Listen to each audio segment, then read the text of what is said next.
Hello, in this video I'm gonna show you how we can hard reset our Samsung Galaxy M55 5G via recovery mode. The first thing that you need to do is prepare our USB cable, and we need to plug in our cable and connect our smartphone with PC.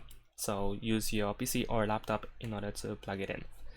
You should not use the charger. Now once you plug it in, you want to turn off your device, so let's swipe twice from the top to the bottom and then choose the power icon, and then let's power off.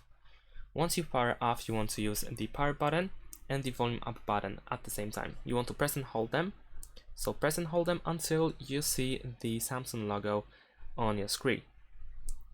So keep holding it, and there we go. Now we can release our buttons, and let's wait for the recovery mode. There we go.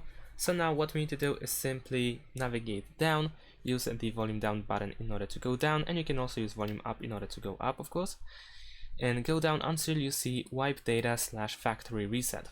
Over here you want to confirm it by pressing the power button, and then one more time you need to go down and choose factory data reset, and then once again power button in order to confirm it. Now of course I'm not gonna do that, but this is how we can do this. And that's it. Thanks for watching. Leave a like and subscribe to my channel, and see you in my next videos. Bye.